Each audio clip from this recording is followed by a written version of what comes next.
그러나 내가 만일 하나님의 손을 힘입어 귀신을 쫓아낸다면 하나님의 나라가 이미 너희에게 임하였느니라. 새벽 예술 같은 생명의 기도자 여러분, 주님의 복되는 정을 기원합니다. 주님의 은혜의 역사가 하나님 앞에 감사하고 그 은혜를 따라 살아가는 놀라운 정과 거룩한 열정으로 날로 새롭기를 소망합니다. 이제 사사기 10장으로 넘어옵니다. 사사기 10장을 통하여서 우리는 사사들의 구원 활동 중에 하나님의 언약을 통한 자기 백성의 구원 활동 중에 이제 입다의 단락으로 넘어오게 됩니다.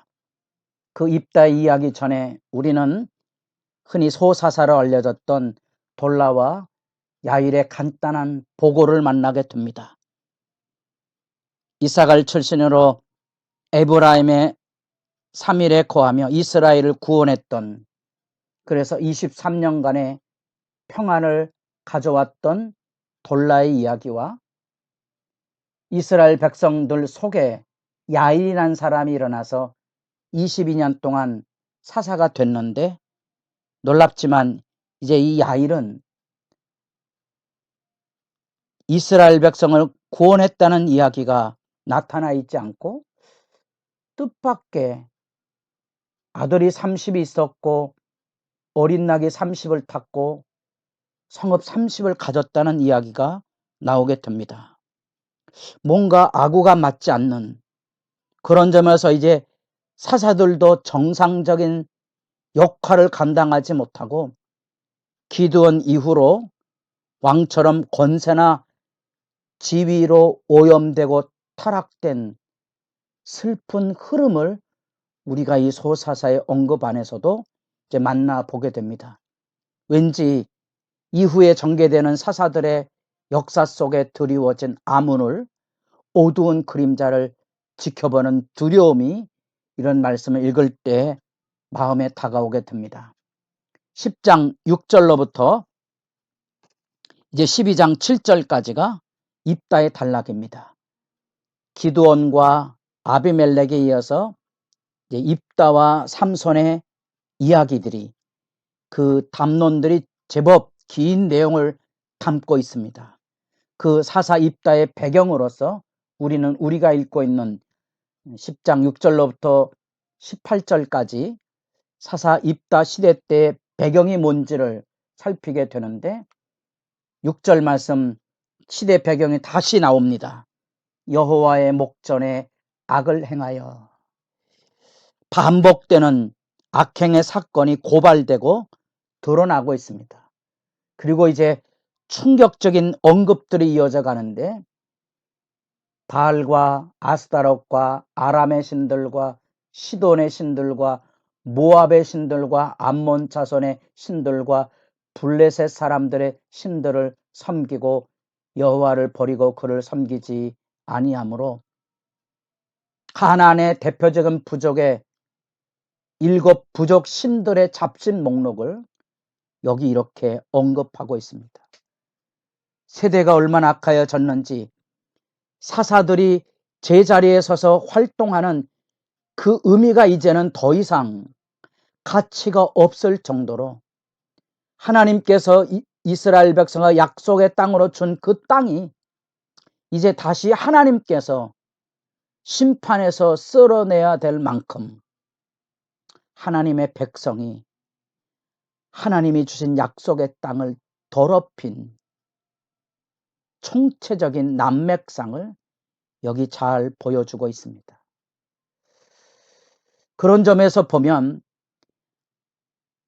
하나님의 언약이 어떻게 무너졌는지에 대한 슬픈 이야기들 속에서 하나님의 백성이 그 땅을 점령하고 제 자리를 지키지 못함으로 사사들을 통하여 구원해내셨지만 이제 더 이상 하나님께서 자기 백성을 구원한다는 것이 의미가 없을 정도로 가나안의 잡신들로 오염이 돼버리고 만 거죠. 아마 여기서 구약의 심판이 일어나도 할 말이 없을 정도의 마지막까지 오게 되었다는 사실입니다.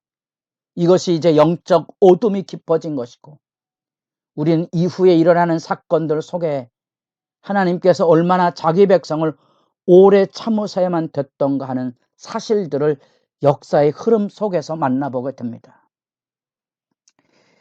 그렇기에 이스라엘 백성들이 이 모든 족속들, 특별히 요단강 건너편 동편의 길르앗에 있는 아모리 족속의 땅에는 모든 이스라엘을 암몬 족속이 일어나서 이제는 그 땅뿐 아니라 요단을 건너서 그 이전에 저 북쪽 지방에서 이루어졌던 그런 북쪽 지파의 싸움에서 대적들의 고통과 아픔이 생생하게 그려졌다면, 이제는 중부와 남부, 그래서 에브라임과 베냐민과 유다로 이어지는 이 지역에까지 암몬 자손으로 인하여 고통이 심해져서 이스라엘의 공고가 심하여졌으므로 10절 이스라엘 자손이 여호와께 부르짖어 이르되 우리가 우리 하나님을 버리고 바알들을 섬김으로 주께 범죄하였나이다. 놀랍지만 지금까지의 부르짖음에 끝나는 게 아니고 이제 이 입다의 이야기들 속에는 하나님의 백성의 회개의 음성까지 들려지게 됩니다. 그럼에도 불구하고 하나님은 구원자를 세워주시는 게 아니고 마치 기드온의 문맥이 시작되는 6장에 이스라엘 백성이 부르짖었을 때 구원자가 아닌 선지자를 보내서 책망하셨던 것처럼 여기에 이제 여호와께서 여호와의 사자가 아니고 직접 하나님의 백성과 대화하시며 그들의 백성을 책망하십니다. 그 책망의 근거는 마치 가나안의 7 부족의 잡신들이 목록되었던 것처럼 하나님께서 그 모든 이스라엘 백성들을 구원해내기 위해서 애굽에서부터 지금까지 7 부족에게서 그들의 압제와 수탈과 고통에서 자기 백성을 구원해낸 7개의 구원 항목을 여기 언급해내고 있습니다. 애굽 사람과 아모리 사람과 암몬 자손과 블레셋 사람, 또한 시돈과 아말렉과 마온 사람에게서 고통당했을 때 내가 너희를 구원하였다는 7개의 구원 항목을 통하여 하나님의 구원의 역사를 확인시켜 주시며 14절에 아픈 이야기를 들려주십니다. 가서 너희가 택한 신들에게 부르짖어 너희의 환난 때에 그들이 너희를 구원하게 하라.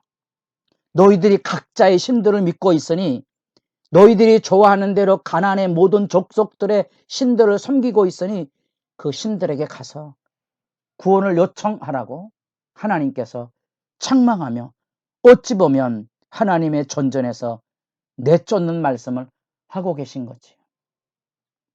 15절 이스라엘 자손이 여호와께 여쭈되 우리가 범죄하여 싸우니 주께서 보시기에 좋은 대로 우리가 행하시려니와 오직 주께 구하옵나니 오늘 우리를 건져내옵소서. 마치 하나님과 이스라엘 백성이 살아있는 인격적인 존재로 마주대야 해서 그 어려움에 대한 구원의 호소를 하고 있는 말씀을 만나게 됩니다. 16절 자기 가운데에서 이방신들을 제하여 버리고 여호와를 섬김에 여호와께서 이스라엘의 공고로 말미암아 마음에 근심하시니라. 이 근심이란 말은 고통당하는 이스라엘 백성들의 현실을 보고 차마 그들을 그냥 돌려보낼 수 없는, 견딜 수 없는 부모의 심정이 돼서 자기 백성을 향하여서 구원의 손길을 내밀게 하시는 마음의 표현이 그곳에 나타나게 됩니다. 그 역사 앞에 우리가 서면서 놀랍게도 이방신을 제하여 버리고 여호와를 섬기겠다고 하나님 앞에 나왔지만 17절 18절 길르앗 백성과 방백들이 서로 이르되 누가 먼저 나가서 암몬 자손과 싸움을 시작하랴. 여러분, 사사기 1장 2절에 여호와 앞에 묻고 여호와 앞에 음성을 들었던 그 부름과는 달리 슬프게도 그 말씀 앞에 그들은 하나님이 부르신 뜻대로 서지 못하고 이제 자기들이 세우는 사사를 선택하게 됩니다. 이 입다는 드보라와 이렇게 짝을 이루게 됩니다. 여인으로 대표되고 있는 그 당대로 독특한 그러한 상황에 구원자 역할이 일어났다면 사실은 이 입다는 하나님이 보낸 사사가 아니고 자기들이 선택한 사사가 되고 버리고 만 거죠.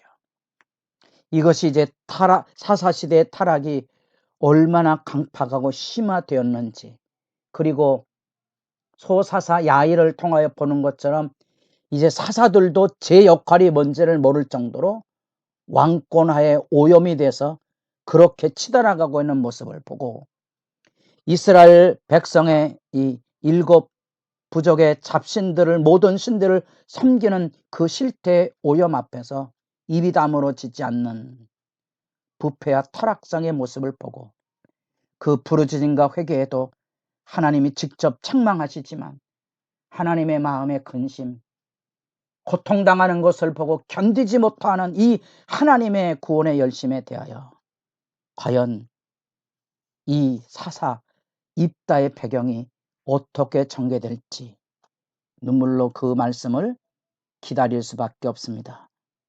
주 앞에 기도하는 복된 시간이 깊어지기를 바랍니다.